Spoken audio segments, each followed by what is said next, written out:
Assalamualaikum warahmatullahi wabarakatuh. Selamat pagi teman-teman Rudat FM. Berjumpa kembali dengan Rudat FM. Kali ini di kota Jakarta. Rudat FM tanggal 21 Agustus 2025 pukul 10 lewat. Hari Kamis ini ya teman-teman.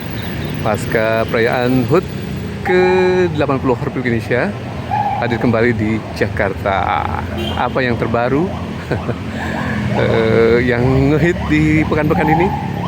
Selain tentu saja tadi ada penetapan RAPBN 2026 ya yang sudah disampaikan di forum MPR DPR dalam pidato kenegaraan dan nota keuangan serta RAPBN 2026.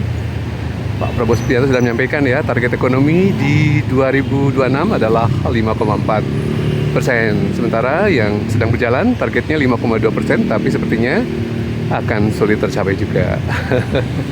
Oke teman-teman, yang lainnya juga isu-isu yang menghangat tentu saja adalah masih soal royalti, hak cipta, dan hak terkait. Sepertinya masih bergulir ya polemiknya hingga saat ini.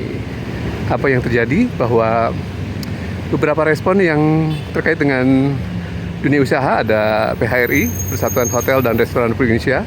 Ketumnya Pak Haryadi Sukamdhani sudah menyampaikan juga beberapa hal ya untuk merespon polemik yang sedang berlangsung. Di beberapa tempat ada isu-isu terkait juga pungutan royalti atau tagihan-tagihan royalti kepada para pengusaha hotel di sekitar NTB ya, Mataram.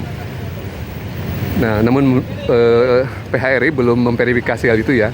Namun di Yogyakarta salah satunya juga banyak hotel dan restoran ya yang menyampaikan keluhan dan disampaikan juga oleh Ketum PHRI Pusat Pak Haryadi Sukamdhani agar memang kalau ingin menghindari tuntutan royalti ataupun gugatan hukum, karena ini menyangkut pidana dan perdata, dua hal menjadi satu dalam kasus royalti ini, disarankan untuk anggota PHRI yang ingin memutar lagu silahkan kalau memang mau membayar royalti, sementara yang belum ingin memutar lagu sebaiknya memang di stop sementara gitu ya, sampai kejelasan mengenai tarif, mekanisme pemungutan dan perhitungan juga selesai tuntas ya.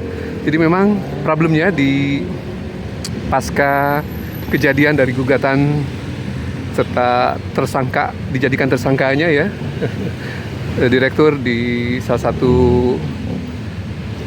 usaha kuliner yaitu Mie Gacuan di Bali, wilayah Bali ya, yang membawahi 65 resto di sekitar Bali dengan sekian gerai tersebut sempat ditagihkan di angka 2,2 miliar untuk periode 2022 hingga 2025. Dan kabarnya sudah damai ya, tidak sampai ke gugatan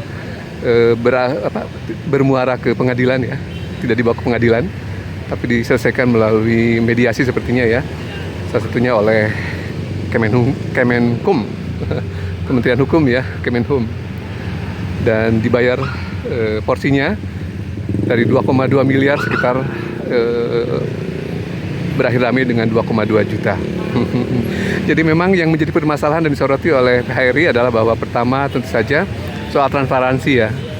Sebenarnya apakah yang dipungut adalah yang sudah tercatat di LMKN, para pencipta ataupun hak terkait, ataukah seluruhnya dipungut gitu ya untuk apapun ya di playlist yang ditayangkan oleh hotel, oleh restoran ataupun lainnya ya di dunia usaha. Apakah serta-merta apapun playlistnya gitu ya yang hanya sekedar semacam background atau ambient saja untuk menciptakan kondisi di tempat usaha? Apakah dipungut ataukah hanya yang terdaftar di LMKN gitu ya? Itu yang menjadi pertanyaan PHRI. Kemudian juga soal besaran tarif ya.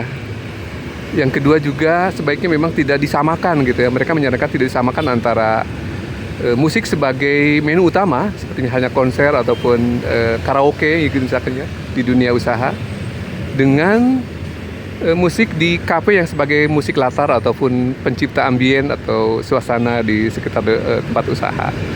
Jadi banyak hal yang sepertinya PHRI juga ingin menyampaikan semacam gugatan ya dalam pengertian revisi kalau memang bisa gitu terhadap keberadaan LMKN termasuk juga, dan besaran tarif, mekanisme pemungutan, serta transparansi mengenai hal ini. Jadi ini agak sedikit problematis ya, tiba-tiba banyak tagihan ke dunia usaha melalui LMK sebagai operatornya di lapangan ya, dari LMKN. Sementara kejelasannya belum diterima atau sosialisasinya belum cukup oleh LMK atau LMKN ke dunia usaha. Praktis, hal ini banyak yang menjadi pertimbangan untuk status quo, dalam pengertian sudahlah kita tidak usah putar musik dulu gitu ya, untuk menghindari gugatan baik pidana maupun perdata. Sementara kalau dari sisi PHRI menyarankan bahwa terkait pungutan royalti ini adalah khususnya sebaiknya memang hanya di ranah perdata, tidak ada gugatan pidana gara-gara memutar musik begitu. Demikian teman-teman. Dan kita coba ingin lihat juga bagaimana kondisi di depan Roda TPM ada Grand Hyatt, ada juga Plaza Indonesia. Coba kita lihat ke dalam ya. Jarang-jarang Roda TPM mampir ke Plaza Indonesia. Di pekan-pekan lalu kita sudah mampir di Grand Indonesia yang berada di sebelahnya. Ada juga Hotel Indonesia. Nah, coba kita lihat ke bagian dari pusat komersial yang cukup besar juga di pusat kota Jakarta, sekitar Bundaran HI ada Plaza Indonesia. Sedikit hangout ke sana di Roda TPM di pagi ini hari Kamis. Oke teman-teman, sampai bertemu di depan ya, di dalam.